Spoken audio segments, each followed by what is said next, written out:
The Peruvian government announced it will undergo a reform of the national police in response to a series of investigations on the security forces for alleged cases of corruption. Over 230 protests are expected all over France in the 10th day of national demonstrations, called on by unions against the government's pension reform. And also, Israeli Prime Minister Benjamin Netanyahu announced his office will delay the process for discussions on the controversial planned judicial overhaul to next month.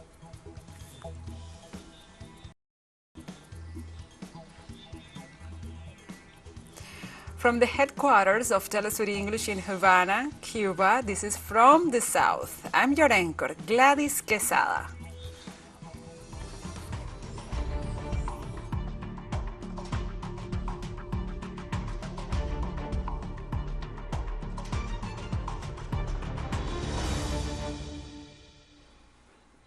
And now we begin with the news. The Peruvian government announced on Monday that it will initiate a reform on the national police in response to a series of investigations against the security force for alleged cases of corruption. According to the president of the Council of Ministers, Alberto Darola Peñaranda, the reform process will be in charge of the current Minister of the Interior, Vicente Romero. The Prime Minister indicated that the measure was ordered by the appointed President Dina Boluarte, and he pointed out that they will move forward with new recruitments and promotions within the security force, as well as with their fight against corruption.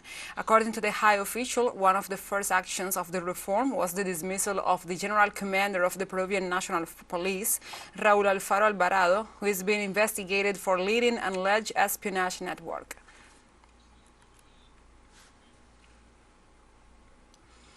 And in this context, the Public Prosecutor's Office is investigating President Dina Boluarte and 7 ministers and former ministers of her government for allegedly committing several crimes of genocide, aggravated homicide, and serious injuries.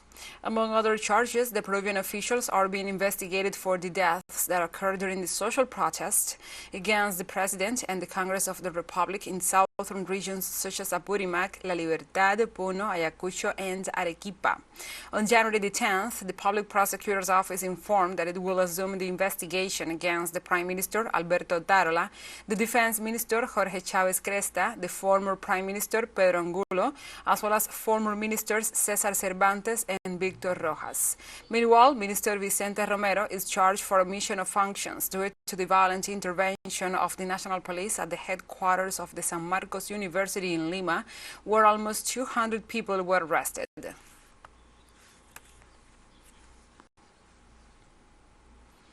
On this issue, the lawyer from the Institute of Legal Defense in Peru, Carlos Rivera, gave his thoughts to local radio station Radio Programas del Perú.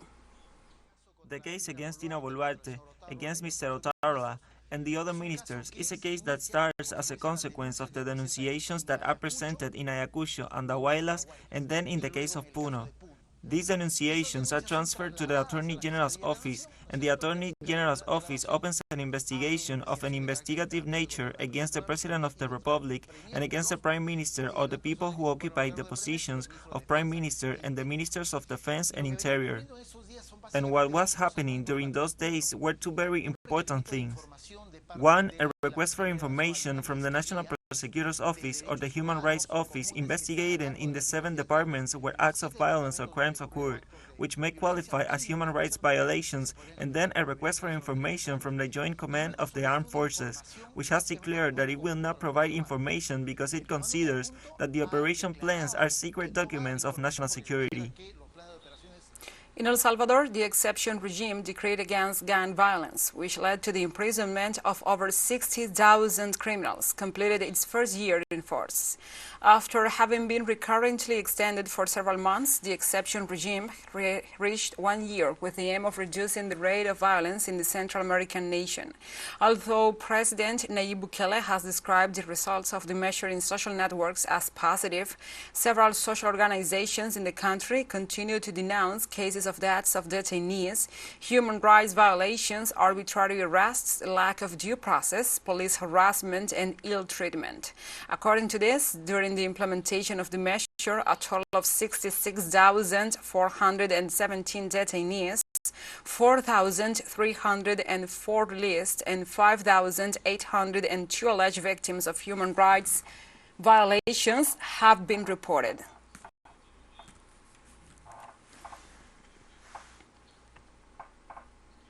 In Mexico, authorities of the northwestern state of Chihuahua confirmed the deaths of 39 asylum seekers in a fire.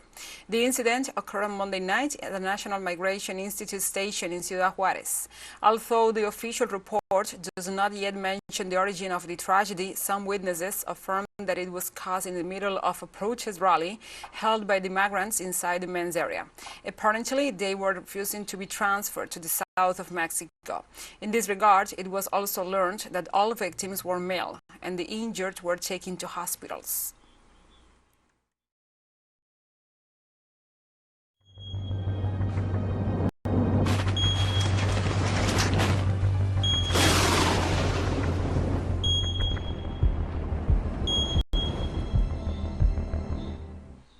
Now we move on to other topics. In Brazil, heavy rains and landslides caused craters up to 70 meters deep. The formations occur in the municipality of Buriti-Cubunu, where 27 families were forced to abandon their homes due to the risk of landslides. According to the fire department, the people that evacuated the risk zones received first care by the public authorities. Some of those affected said that the problem has been impacting the area for decades because the vegetation is scarce and directly exposes the soil, making it more prone to landslides as a result of the heavy rains. Spanish firefighters continue to battle the first major wildfire of 2023 in the eastern part of the country.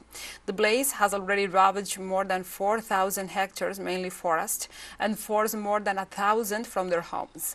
Over 500 firefighters battled the fire, which broke out near the eastern village of Villanueva de Viver, where unseasonably warm temperatures neared 30 degrees Celsius on Friday.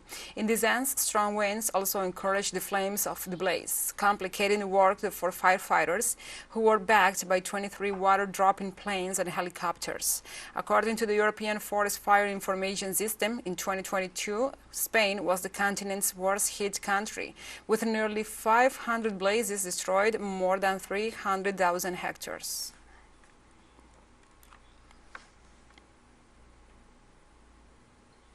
The offspring of Indonesia's famous Krakatoa volcano erupted 4 times on Tuesday, sending a huge column of volcanic smoke over 1,000 meters above its crater. According to officials at the Center of Volcanology and Geological Hazard Mitigation, Mount Anak Krakatoa, which means Child of Krakatoa, the latest event is part of an eruption phase associated with the formation of a new body for the volcano. In 2018, its crater partly collapsed when major eruptions sent huge chunks of the volcano sliding into the ocean, triggering a tsunami that killed more than 400 people and injured thousands. Anak Krakatoa, which sits in a strait that separates the islands of Java and Sumatra, has been sporadically active since it emerged from the sea at the beginning of last century, in the boulder formed after the 1883 eruption of Mount Krakatoa. Let's take a short break, but first, remember you can follow us on our TikTok account at TeleSUR English, in which you will be able to see news in different formats, news updates and more.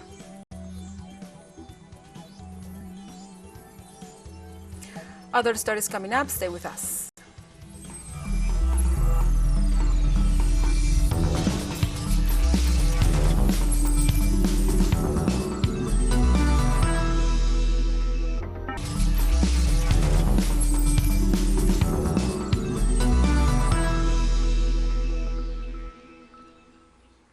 Welcome back. More than 230 protests take over France on Tuesday in the 10th day of national demonstrations called on by unions against the government's pension reform. Paris' Republic Square is packed with demonstrators at the start of the mobilization against the unpopular reform. The bill that extends the retirement age to 64 years and increases the period of contributions was already forced through without a parliamentary vote last week. However, the unions and opposing political forces continue to strongly reject it, as they demand that President Emmanuel Macron withdraw the reform. In this sense, the General Secretary of Workers' Force, Frédéric Soulot, urged the executive to put an end to the political and social crisis, which is of concern given the episodes of violence of the last few days. For this part, Interior Minister Gerald Darmanin announced the unprecedented deployment of 13,000 police officers, 5,500 of them in the capital. Public transport, fuel supply, education and garbage collection in Paris are the sectors most affected by Tuesday's actions.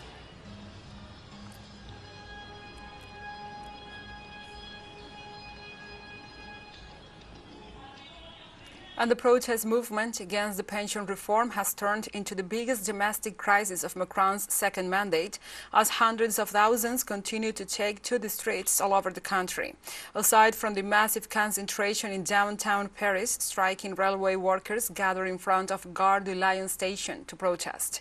Likewise, garbage collectors in the capital are continuing the strike, which has paralyzed the activity for weeks. Adding to the blockage, workers at an incineration plant just outside the capital city stopped work on Monday, and the Louvre, the world's most visited museum, closed its doors after employees blocked entry to the attraction. Furthermore, close to 16% of service stations in France are short of petrol because of refinery strikes. Central Confederation of Work Union leader Philippe Martinez said in this regard that their aim is the withdrawal of the pensions law, although government representatives have stated it is no longer up for discussion.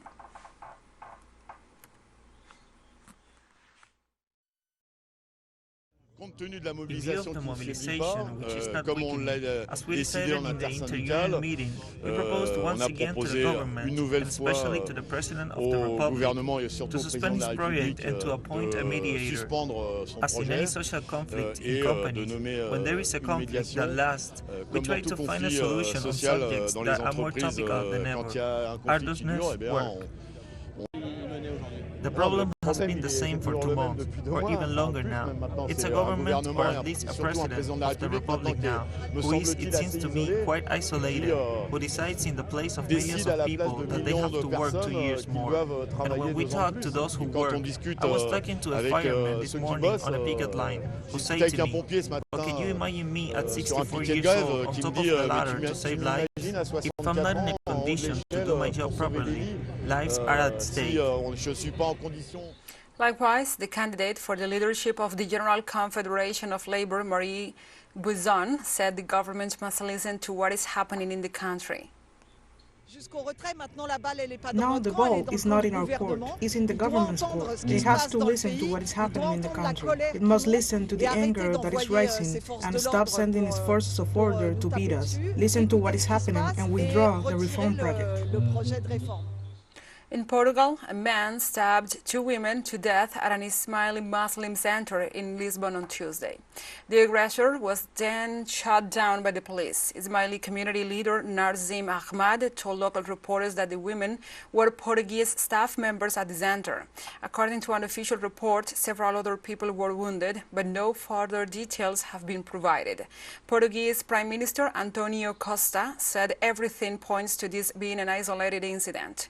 The Shia Imami Ismaili Muslims, generally known as the Ismailis, belong to the Shia branch of Islam, and they are a culturally diverse community living in more than 25 countries around the world. Portugal hasn't recorded any significant terror attacks in recent decades, and religious violence is virtually unheard of.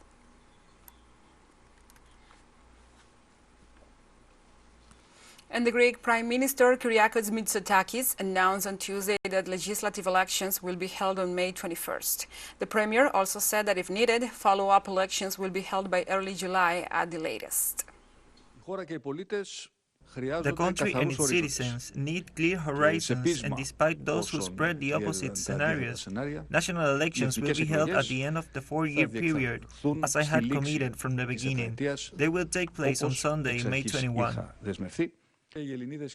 In the elections of May 21, Greeks will finally choose whether the country will continue to claim and win the bet of modernization. At a press briefing on Tuesday, Chinese Foreign Ministry spokesperson Mao Ning hit back at the criticism of increasing loans to Belt and Road countries, saying the Asian giant has never attached any political conditions to loan agreements. On the debt issue, who is a sincere and reliable friend of developing countries and who is a rumor maker with ulterior motives? The majority of developing countries have first-hand experience, and people of insight in the international community can see clearly. China has always carried out investment and financing cooperation with developing countries based on the principle of openness and transparency. China acts in accordance with market laws and international rules, respects the will of relevant countries, has never forced any party to borrow money, has never forced any country to pay, will not attach any political conditions to loan agreements, and does not seek any political self-interest. TeleSUR English continues to grow. You can now tune in from 33 different African countries through StarSat. Dial 461 and enjoy our Latin American alternative broadcast. One final short break and we'll be right back. Stay with us.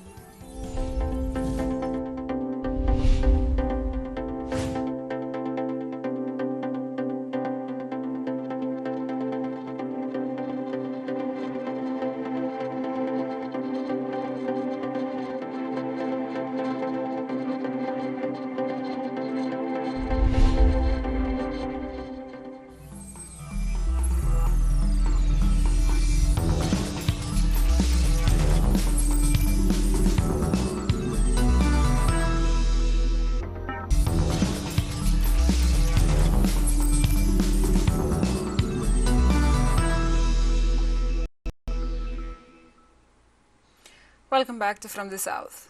In Israel, protesters vowed to continue demonstrations until Prime Minister's judicial reform is withdrawn. On Monday night, Israeli Prime Minister Benjamin Netanyahu announced a pause in the progress of his polemic reforms in order to allow dialogue in the face of popular pressure, which affected his own coalition. The proposed reform will allow for greater government intervention in the judiciary's election while depriving the Supreme Court of the power to declare the unconstitutionality of laws, which provoked strong rejection in various sectors of civil society. In this regard, on Tuesday morning, Israeli President Isaac Herzog requested the government and the opposition to immediately start negotiations to reach an agreement on the proposal.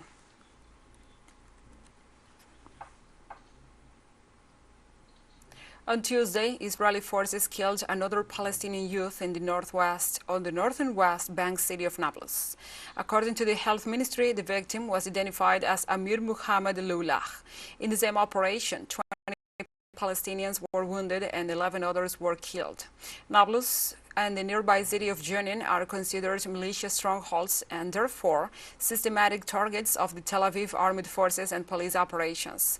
With the death of Lulach, a total of 87 Palestinians were killed by the Israeli army since the beginning of the year, including 17 minors and 1 woman.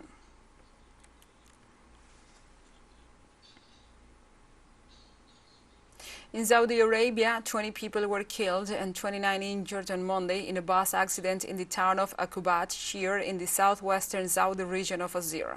Preliminary information indicates that the vehicle's brakes failed as it was heading towards the holy city of Mecca, causing it to hit a bridge and overturn. After the impact, the vehicle caught fire and was completely destroyed. According to the report, the people injured were transferred to Azir Central Hospital and a hospital in Abba.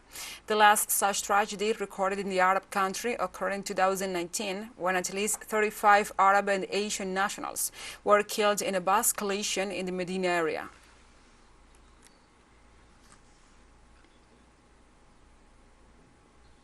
On Tuesday, the president of the African Union, Musa Faki Mohammed, expressed his concern over the extreme violence of the protests in Kenya, where at least 1 death has already been reported. The African leader called on the sides to resort to dialogue and avoid further violent confrontations, while also referring to the election results and their confirmation by the Supreme Court, expressing his full support to the Kenyan government. In this context, the supporters of the presidential candidate Raila Odinga, who lost the elections, called his followers to take to the streets on Monday and Thursdays in new days of these street clashes, where 1 young man died, 3,000 police persons were injured, and 200 demonstrators were arrested.